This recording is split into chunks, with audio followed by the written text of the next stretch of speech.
السلام البنات، كي دايرين؟ لاباس عليكم؟ كنتمنى تكونوا بخير وعلى خير وبصحه مزيانه. اليوم البنات غادي نصوبوا الشفنج اللي كيجي زوين وبالمقادير اللي بساط وساهلين وعندكم في الدار، وتقدروا تصوبوا الشفنج ديالكم بيديكم وكيجي زوين ومقرمش ومذاق غزال بزاف وخفيف وعارفين اشنو دايرين فيه. صراحه كيجي زوين البنات، غير جربوه. المهم البنات، عندي 3 ديال الكيسان ونص ديال الماء اللي دافي، وعندي 6 الكيسان ديال الفورص. الدقيق يكون مزيان، يعني الدقيق ديال اللي كيتصوبوا به الحلويات، اللي كيكون بيض. من الاحسن يكون تريه ولا ميمونه، اللي كيكونوا زوينين الصراحه، اللي كيكون زوين بزاف هذاك الدقيق. كيعجبني انا نخدم بهم حيت يكون الدقيق ابيض بزاف وزوين.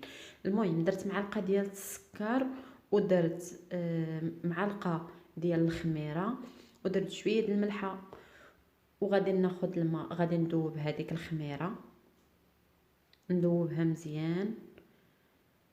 الماء البنات 3 د الكيسان ونص ديال الماء في هذوك 6 د الكيسان ديال الدقيق. نبقى نخدم هذاك الخميره حتى تذوب مزيان. غنعجن بحال غادي نعجن الخبز ولا المسمن، ولكن انا كنعجن وانا كندخل هذاك الماء.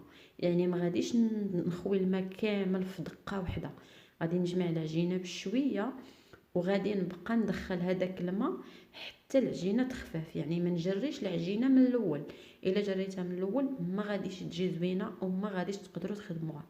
يعني بشويه بشويه وانا كندخل الماء، كان تكون العجينه مرخوفه وانا كندخل الماء في هذيك العجينه. يعني بشويه بشويه كتبقاو دهنوا يديكم وتدخلوا هذاك الماء في العجينه، يعني باش ما تغلبش عليكم.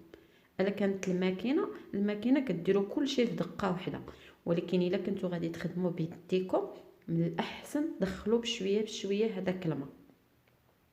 المهم انا غنبقى ندلك وندخل الماء في هذيك العجينه ديالنا حتى ترخف، نخليها ترتاح شويه ونعاود نرجع ليها من بعد. انا غنخليها ترتاح ونعاود نرجع ليها من بعد، وانا كندخلها البنات الماء بشويه بشويه. صافي يا البنات، من بعد ما ارتاحت غادي نجي تاني ونبدا ندخل الماء في العجينه ونخدمها بهذه الطريقه حتى ترخف ونخليها ترتاح. ومن بعد ما ارتاحت البنات غادي ندلكها مزيان وغادي نحطها في هذيك البول حتى ترتاح ويتضاعف الحجم ديالها. يعني تطلع تختمر مزيان. صافي يا البنات، من بعد ما خمرات العجينه ديالنا جات على هذا الشكل، يعني طلعات ولات مرخوفه وهي راها خفيفه، يعني ولكن غادي ما تخافوش منها، غادي تخدموها مزيان وغادي تجيكم سهله وبسيطه، يعني ما غاديش تعذبكم. حيت العجينه البنات كترتاح وكتطلق، يعني كتجي سهله في الخدمه. صافي انا غندير كويرات صغيورين حتى نكمل العجينه اللي عندي كامله. وعلى ما نكمل العجينه البنات غادي ما نتسناش عليها تختمر ولا شي حاجه، غير انا نكمل العجينه وغادي ندير مقله فيها شويه ديال الزيت ومقله فيها بزاف ديال الزيت بحال هكا. صافي وكنوجد لها هكا واحد الشبكه اللي باش نحط هذاك الشفنجي يتسقطر من الزيت الا كان فيه شي زيت. هو راه ما كيشربش الزيت وكيجي زوين. كندير الاولى هكا غير تبدا تحمر من التحت، غادي نهزها البنات وغادي نحطها في المقله الاخرى اللي عامره بالزيت.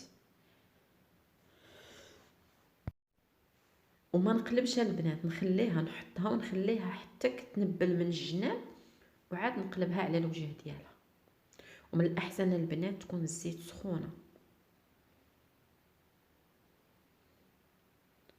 ها نتوما شفتوا البنات كي تنفخ، فاش كتقلبوها كتنفخ بحال هكا وكتخرج هذاك النبيل، يعني راه الشنج ناجح عندكم 100%، ما تخافوش منه.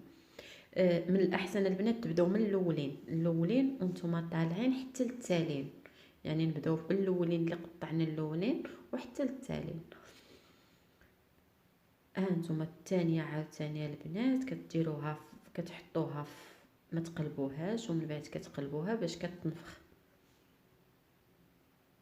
على هذا الشكل. ها نتوما هكا كتجي صراحه كيجي الشفنج زوين بزاف وما كيجيش صارب بالزيت، صراحه كيجي زوين.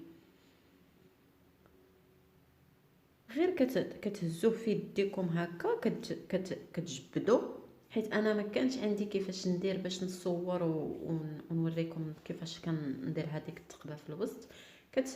كتخشيو بصبعكم هكا وكتجبدوا، من الاحسن تجبدوا مزيان وتحطوها في الزيت صافي. هانتوما شوفوا كيتحمر كيجي زوين بزاف. هانتوما البنات عرفتي راه واحد التقرميشه راه كيجي غزال. صافي يا البنات الشفنج ديالنا كيجي على هذا الشكل اللي كيجي زوين بزاف، وما غاديش تشبعوا منه، يعني غادي يعجبكم وغادي يولي معتمد عندكم وغادي تبقاو تصايبوه دائما في داركم. شي حاجه اللي زوينه وديال الدار وغزال بزاف. وكنتمنى البنات الى عجبكم الفيديو ما تنساونيش من لي لايك، والسلام عليكم.